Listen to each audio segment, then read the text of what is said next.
Halo semuanya, Assalamualaikum warahmatullahi wabarakatuh.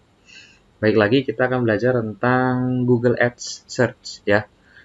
Kalau tadi kan kita udah belajar tentang Google Ads Express, intinya pengenalan dashboard seperti apa. Memang saya nggak akan mendalam mengenai Google Ads Express. Kenapa? Karena meskipun teman-teman pemula, sangat tidak disarankan untuk menggunakan Google Ads Express. Karena tidak mudah untuk di scale up, kemudian nggak mudah untuk memasukkan keyword. Intinya settingannya itu nggak fleksibel banget gitu. Nah, sekarang kita akan belajar tentang Google Ads yang versi standar ya. Oke, langsung aja kita klik di icon Google Ads-nya. Oke, sepertinya tidak bisa, kita klik back aja. Kemudian di back lagi. Back lagi aja. Nah, balik di halaman utama, kita temukan ada pilihan switch to expert mode gitu ya. Ini kalau teman-teman yang tampilannya bahasa Indonesia, tolong disesuaikan aja. Oke. Ini kalau nggak salah mode pakar lah, beralih ke mode pakar gitu. Jadi pura-puranya kita memang udah ahli gitu, meskipun memang kita baru belajar. Nah, oke, kita klik switch to expert mode.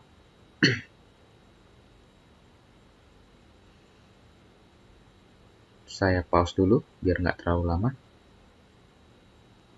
Oke, teman-teman, setelah muat tampilannya tadi ya sudah tampil semua. Nah, saya akan mau menjelaskan hal basic di Google Ads gitu kan. Jadi di Google Ads Search ini ada 3, 4, 5, 6. 6 pilihan goal ya. Goal marketing yang akan kita capai gitu ya. Jadi sebelum beriklan, teman-teman harus punya goal. Goalnya ini apa? Pertama, apakah mau meningkatkan sales gitu kan? Sales ya jelas ya. Artinya orang beli check out di website, terus atau mungkin orang yang menghubungi lewat telepon itu juga bisa termasuk sales gitu kan. Biasa e-commerce atau teman-teman yang udah punya website yang memang sudah sifatnya e-commerce bisa check out di web gitu kan, nggak perlu keluar dari web atau nggak perlu lewat WhatsApp, itu cocok banget untuk sales gitu ya. Atau misalkan teman-teman mau mengumpulkan data customer, mengisi form gitu kan, atau misalkan orang yang daftar di website teman-teman itu cocoknya ke leads gitu ya. Nah, kalau misalkan teman-teman pengen banyak trafficnya, banyak pengunjungnya yang berkunjung ke website teman-teman, teman-teman bisa pilih website traffic gitu ya. Kemudian kalau mau branding itu juga bisa dengan Google Ads gitu. Branding, consideration gitu kan, istilahnya bagaimana caranya setelah orang tahu produk kita, tahu brand kita, orang-orang itu tetap membaca, tetap mengunjungi website kita. Itu bisa kita pakai Google Ads gitu ya. Nah, yang pertama branding tadi, yang selanjutnya branding, brand awareness untuk menjangkau kalangan gitu, untuk menjangkau pengunjung lebih banyak gitu. Lalu yang terakhir, keenam itu ada aplikasi, mempromosikan aplikasi kita.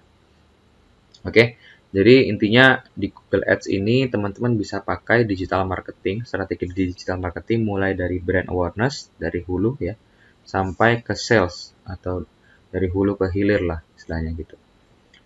Kalau bisa dibilang, kalau bahasa funnelingnya itu dari atas, itu corongnya itu top funnel, middle funnel, kemudian bottom funnel, itu semuanya bisa kita lakukan dengan Google Ads, gitu ya.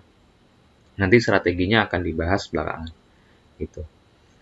Nah, bagi teman-teman yang berjualan produk retail, gitu ya, mana goal yang cocok? Karena tadi semuanya sih masuk, gitu kan.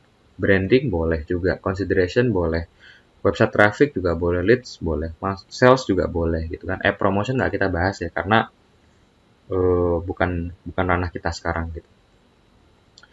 Kalau menurut saya gitu ya, jika memang budget teman-teman terbatas gitu, artinya memang budgetnya tidak banyak, nggak sampai puluhan juta, ratusan juta, maka jangan pilih branding atau consideration gitu. Karena branding ya intinya dia hanya fokus ke brand awareness aja. Jadi Google itu akan mencari orang-orang yang hanya sukanya melihat iklan aja, tapi tidak mengklik iklan itu. Oke ya, Google hanya mencari orang-orang yang suka melihat iklan. Jadi ketika iklan nongol gitu, sama orang itu nggak diklik. Nah, kalau kita pilih website traffic, itu Google akan mencari orang-orang yang behaviornya itu suka mengklik iklan, suka ada iklan dikit, orang itu penasaran, orang itu klik gitu. Oke, selanjutnya leads itu juga begitu. Google itu bisa mencari orang-orang yang suka ngisi data, orang-orang yang suka submit form seperti itu, sign up, daftar di website-website tertentu. Dan sales ini Google juga bisa cari ini orang-orang yang hobinya belanja, yang punya daya beli gitu. Nah, tapi logikanya kan kalau kita mikir, oh ya udah kenapa nggak langsung sales aja atau leads aja gitu. Nah, pertanyaan bagus, tapi untuk awal saya tidak sarankan leads dan sales gitu, karena kita tidak punya cukup data. Ya, Google ini meskipun canggih banget, tapi kita nggak bisa langsung tembak ke sales, karena kita nggak punya data yang cukup. Yang ada kalau kita paksakan, malah kita yang boncos. Jadi untuk awal, kita akan pilih website traffic untuk membuat campaign yang pertama. Oke? Website traffic diklik. Nah, Google Ads ini sebenarnya tadi sudah dijelaskan di awal ya. Google Ads itu ada banyak tipenya. Ada 4 tipe. Yang pertama search, display, shopping, dan video. Untuk campaign yang website traffic, itu cocoknya memang search atau nggak display. Tapi saya sih sekarang menjelaskannya ke search dulu ya. Untuk display materinya ada di belakang. Oke, search dulu. Nah, ini masukkan websitenya teman-teman masing-masing. Saran saya sudah berupa HTTPS.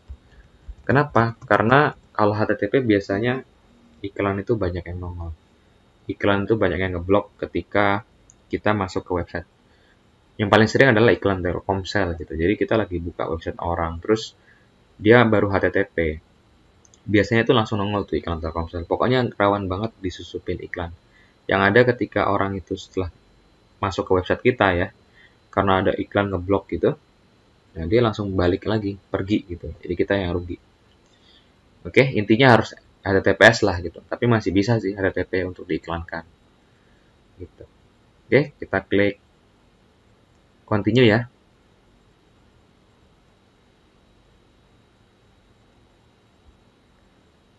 Nah, sampai sini saya akan lanjutkan di video selanjutnya. Pembahasan mengenai campaign name, kemudian network, dan settingan selanjutnya. Terima kasih. Assalamualaikum warahmatullahi wabarakatuh.